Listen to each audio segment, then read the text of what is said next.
तो चलिए कहानी शुरू करते हैं। ये कहानी है एक लड़के की जो खतरनाक जेल में जाता है। जेल में सरवाइव करने के लिए वो एक गैंग से दोस्ती करता है, पर इस गैंग के करीब आना इन फ्यूचर इसके लिए बहुत बुरा साबित होगा। ये कहानी शुरू होती है ऑस्ट्रेलिया के सिडनी में। ये 19 साल का लड़का, इसका नाम जेरी है। जेरी को ड्रग्स रखने के केस में 6 महीने की सजा हुई है। उसे एक बस में बाकी कैदियों के साथ जेल ले जाया जा रहा है। प्रॉपर चेकिंग के बाद जेल के गार्ड उसे उसके नए सेल में भेज देते हैं। उसे उस सेल में अपनी एज का एक लड़का मिलता है जो बहुत ज्यादा डरा हुआ होता है। हेयर कट के बाद जेरी जेल के कॉमन एरिया में आता है और उसे वहाँ ब्रैंडन और लिंच, ये 2 आदमी नजर आते हैं। ब्रैंडन स्टोकर आर्म ब्रोकर होता है जिसके बारे में जेरी ने न्यूज में देखा था। ये मर्डर और रॉबरी के केस में 20 साल की सजा काटने यहाँ आया है। ब्रैंडन ज्यादा बात नहीं करता, वह चेस खेलता रहता है और कई दिनों तक दूर से ऑब्जर्व करने के बाद जेरी उससे बात करता है। जेरी उसे चेस की एक चाल बताता है और चेक में खोने से बचा लेता है और ब्रैंडन उससे इम्प्रेस हो जाता है क्योंकि उसे चेस खेलना बहुत पसंद है। बट ब्रैंडन उससे अच्छे से बात करने की बजाय उसको अपने वापस सेल में जाने के लिए बोलता है। जेरी देखता है डेव नाम का एक शख्स अपने 2 साथी के साथ रोज उसके एक सोलमेट का रेप करते हैं क्योंकि वह फिजिकली इतना स्ट्रांग नहीं होता है। एक रात को जेरी उसे देखता है, वह टूथब्रश को दीवार से घिस रहा होता है ताकि देव और उसके आदमियों से ये सामना कर सके।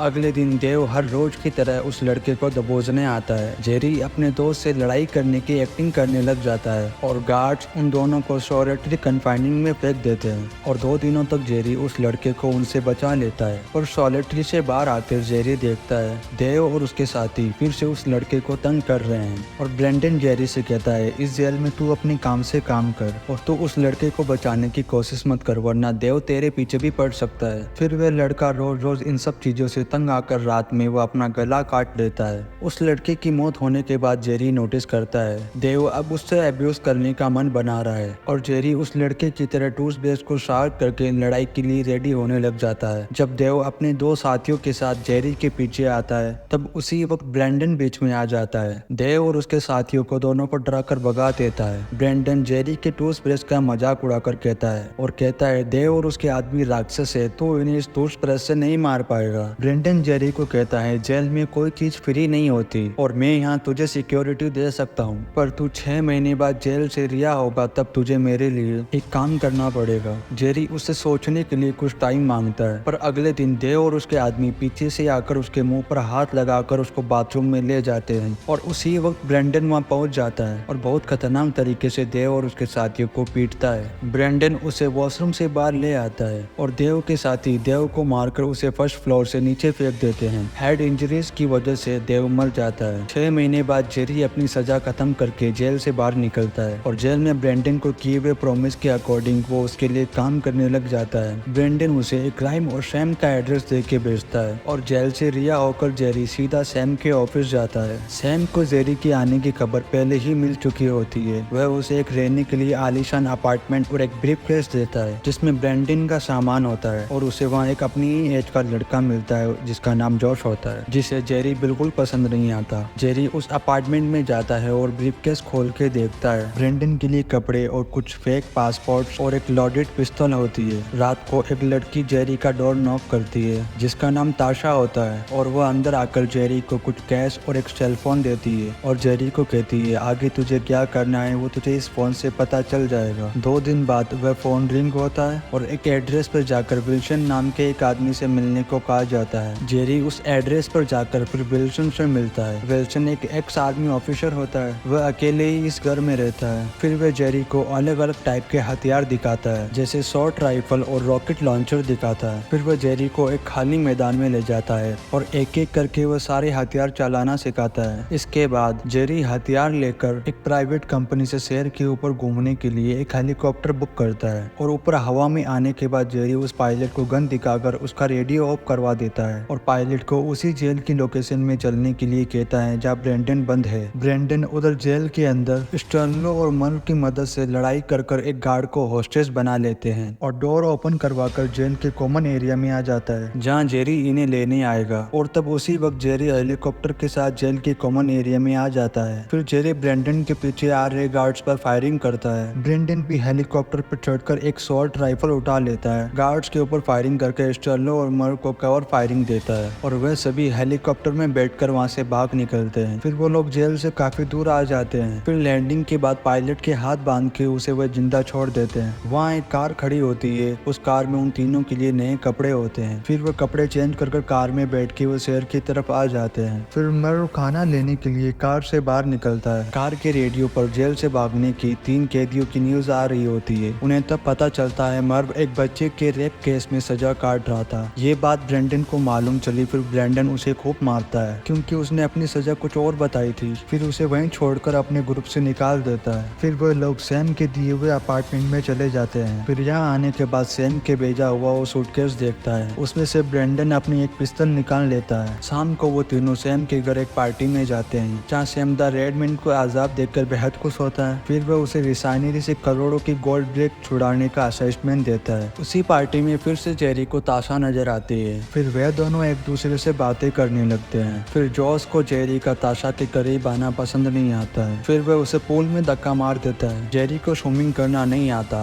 उसे डूबता देखकर ताशा उसे पूल से बाहर निकालती है और जेरी बाहर आकर जॉस से लड़ने लगता है। फिर ब्रेंडन बीच में आकर उन्हें रोक लेता है। फिर जेरी गुस्से में उस पार्टी से बाहर आ जाता है। फिर ताशा उसे अपनी कार में वहाँ मिलती है। ताशा जेरी को लेके एक चाइनीज रेस्टोरेंट में जाती है जहाँ वहाँ दोनों डिनर करते हैं। फिर जेरी ताशा से कहता है तुम्हारे पास इतनी महंगी कार है और तुम्हारे पास इतना पैसा है तो तुम सैम की गैंग के साथ में क्यों रहते हो। ताशा कहती है सैम वह बहुत खतरनाक आदमी है, मैं चाह कर भी उससे अलग नहीं हो सकती। इससे पहले भी एक लड़की ऐसे ही भाग गई थी पर सैम के आदमियों ने उसे ढूंढकर जान से मार दिया। फिर सुबह जेरी नींद से उठता है तब ब्रेंडन उसे ताशा के करीब जाने से मना करता है। हमें एक बहुत बड़ी चोरी को अंजाम देना है और मैं नहीं चाहता तो उसकी वजह से डिस्ट्रैक्ट हो जाए। अगले दिन ब्रेंडन जेरी को चोरी वाली जगह की लोकेशन दिखाता है और जेरी से कहता है तुझे एक रूम में घुसकर एक वर्कर को हॉस्टेस बनाना है और हमारे लिए तुझे अंदर से डोर अनलॉक करना है। फिर ब्रेंडन उसे लेके एक रेसिंग ट्रैक पर जाता है और क्रिस नाम के एक स्पोर्ट्स ड्राइवर से मिलता है। ब्रेंडन उस ड्राइवर को अपनी चोरी के लिए हायर करता है और फिर क्रिस बड़ा अमाउंट सुनकर मान जाता है। फिर सैम के घर पर चोरी का प्लान बनाया जाता है। उसी वक्त जॉस और जेरी का झगड़ा हो जाता है। फिर ब्रेंडन जेरी को बाहर भेज देता है। जेरी बाहर आता है। फिर उसे वहीं ताशा नजर आ जाती है जो कुछ कस्टमर को ड्रिंक सर्व कर रही होती है। वह कस्टमर उससे बदतमीजी करने लग जाते हैं। जेरी बीच में आकर उन्हें अपनी गन दिखाता है। फिर वो लोग वहाँ से भाग जाते हैं। ताशा अपनी शिफ्ट खत्म होने के बाद जेरी के घर के पास उससे बीच पर मिलती है और जेरी को पानी का डर होने के बावजूद भी वह पानी में उतर जाता है। फिर वे दोनों थोड़ी बहुत अपनी बचपन की बातें करते हैं। फिर अगले दिन ताशा जेरी को गुड लक का एक अपना नेकलेस देती है। फिर जेरी उसे अपना सामान पैक करने के लिए बोलता है और कहता है इस चोरी में अपना हिस्सा लेकर हम दोनों साथ में भाग जाएंगे। जेरी ब्रेंडन के पास पहुंचता है। फिर ये लोग रात में अपने टारगेट की तरफ जाते हैं। रास्ते में स्टेलो जेरी को बताता है कि उसने ब्रेंडन के साथ में इससे भी बड़ी चोरियों को अंजाम दिया है। फिर ये लोग अपने टारगेट तक पहुंच जाते हैं। फिर रिपेयरिंग कंपनी की नकली आइडियाज दिखाकर वो लोग अंदर घुस जाते हैं। फिर जेरी को ऐसी डक के जरिए उस रूम तक भेजा जाता है जहाँ गोल्ड ब्लैक्स बनाई जाती है। फिर सब लोग अपनी पोजीशन पर रुककर सुबह होने का वेट करते हैं। सुबह होते ही वर्कर की शिफ्ट चेंज हुई। फिर ब्रेंडन स्टर्लो और मर्व के साथ अंदर जाता है। फिर एक गार्ड को मारकर कैमरास और सिक्योरिटी अलार्म पर कंट्रोल कर लेता है। तभी अंदर जेरी भी उस ऐसी डक से कूदकर रूम में अंदर आ जाता है। फिर जेरी सभी वर्कर्स को गन पॉइंट पर हॉस्टेस बना लेता है। फिर वह अंदर से ब्रेंडन और बाकी लोगों के लिए डोर अनलॉक करता है। अंदर आते ही स्टर्लो और जो सभी वर्कर्स पर गन पॉइंट करते हैं ताकि वे लोग पैनिक बटन प्रेस न कर पाए। फिर ब्रेंडन और जेरी 2 वर्कर को लिक्विड गोल्ड पिघाकर ब्रिक्स बनाने के लिए बोलते हैं। अगले 5 मिनट में वो दोनों वर्कर्स गोल्ड की 6 ब्रिक्स बनाते हैं और तभी जॉस एक वर्कर को शूट कर देता है और कहता है मुझे लगा ये भागने वाला था। उसकी ये स्टूपिड फायरिंग के लिए ब्रेंडन उसे मारता है। उसकी जगह जेरी को वर्कर्स पर ध्यान रखने के लिए बोलता है। फायरिंग से अलर्ट होते ही अब तक बाहर कुछ पुलिस वाले भी आ जाते हैं और ब्रेंडन सबके साथ में 6 गोल्ड ब्रेक्स पैक करके बड़ी चालाकी से सभी वर्कर के साथ कवर्ड में बाहर आ जाता है। पुलिस को कुछ समझ आने से पहले ही ब्रेंडन स्टेलो के साथ उन पे फायरिंग करने लग जाता है और क्रिस उन्हें टक्कर मारकर अपनी कस्टमाइज जीप आगे ले आता है जिसमें वो सभी बैठ जाते हैं और पुलिस की एक गोली स्टेलो के पैर में लग जाती है। क्रिस उन्हें वहां से बाहर निकाल लेता है। पुलिस वाले भी बड़ी कस्टमाइज जीप में उनके पीछे पड़ जाते हैं। फिर क्रिस अपनी ड्राइविंग स्किल से उन पुलिस वालों का डिसबैलेंस करके उनका एक्सीडेंट कर देता है। ये लोग उनसे बच निकलते हैं। गोली लगने से स्टेलो की हालत क्रिटिकल होती है और वो ब्रेंडन और जेरी से कहता है उसका चोरी का हिस्सा उसके मरने के बाद उसकी बेटी तक पहुंचा देना। फिर क्रिस जीप को अपनी कार कंपनी के ट्रक में छुपा देता है, फिर उन सबको सैम के पास सेफली पहुंचा देता है। फिर सैम ब्रेंडन को जोश पर हाथ उठाने के लिए गुस्सा करता है और कहता है इस जीप को डिस्पोज करने के बाद मुझसे मिलना, तब तक मैं गोल्ड आपस में डिवाइड करने का कुछ तरीका निकालता हूँ। सैम का ऑर्डर फॉलो करते हुए ब्रेंडन जेरी के साथ स्टोलो की बॉडी को उसी जीप में आग लगाकर एक काई में फेंक देते हैं। उधर ताशा जेरी का वेट करते हुए शहर छोड़ने के लिए अपना सामान पैक कर रही होती है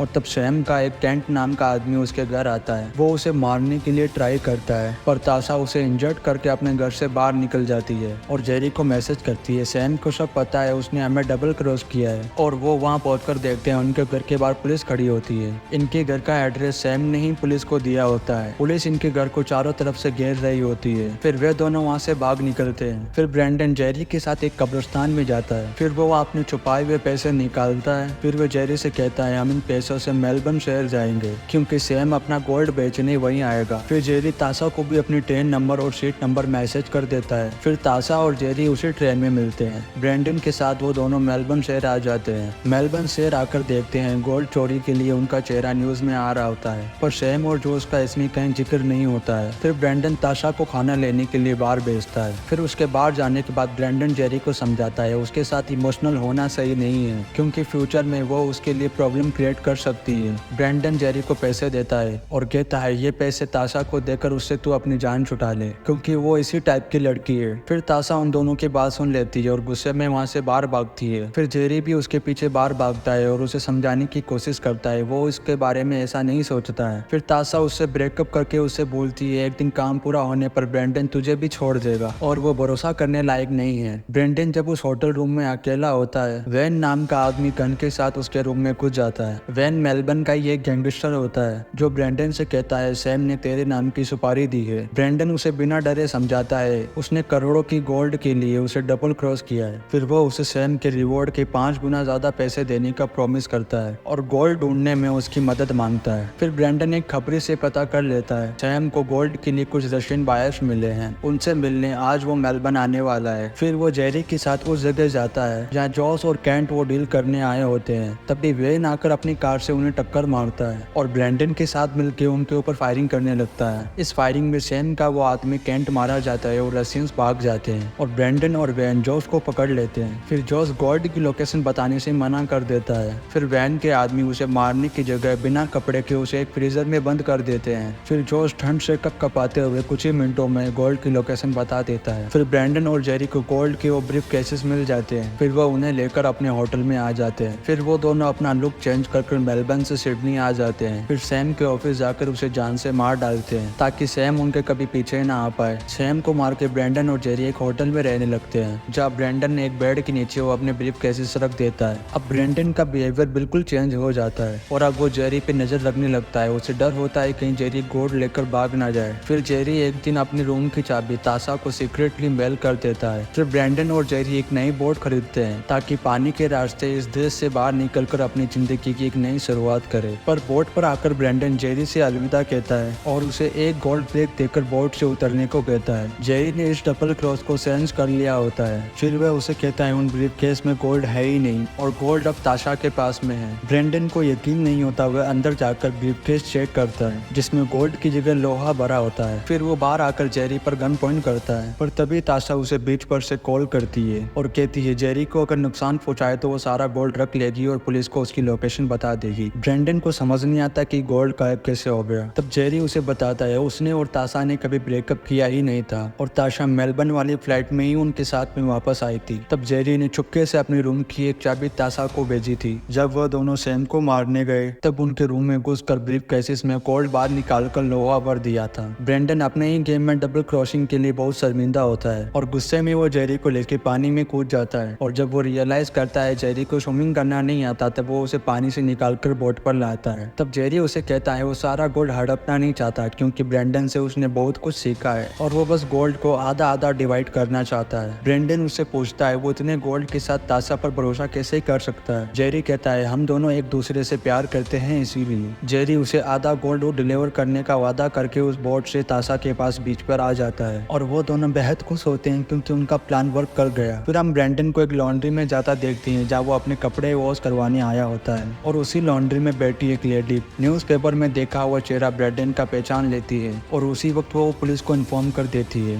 और फिर पुलिस उस लॉन्ड्री को चारों तरफ से घेर के वहीं ब्रैंडन को अरेस्ट कर लेती है। कुछ महीने बाद ब्रैंडन एक हाई सिक्योरिटी जेल में बंद होता है। उसे चेरी का एक पोस्ट कार्ड मिलता है जिसमें उसने उसे बताया होता है उसके हिस्से का आधा गोल्ड एक कब्र के पास दफना दिया है और उसी पोस्ट कार्ड में ताशा की एक फोटो होती है जिसमें वो प्रेग्नेंट होती है, जिसे देखकर ब्रैंडन बेहद खुश होता है क्योंकि चेरी उसे भूला नहीं है और अगर कभी ब्रैंडन यहाँ से बाहर निकल पाया तो बाहर करोड़ों डॉलर्स का गोल्ड उसका इंतजार कर रहा होगा। और ये कहानी यहीं खत्म होती है। हम आपके लिए ऐसे ही नए नए वीडियोस लाते रहेंगे। आप लोग वीडियो को लाइक, शेयर, कमेंट, सब्सक्राइब लाजमी करें।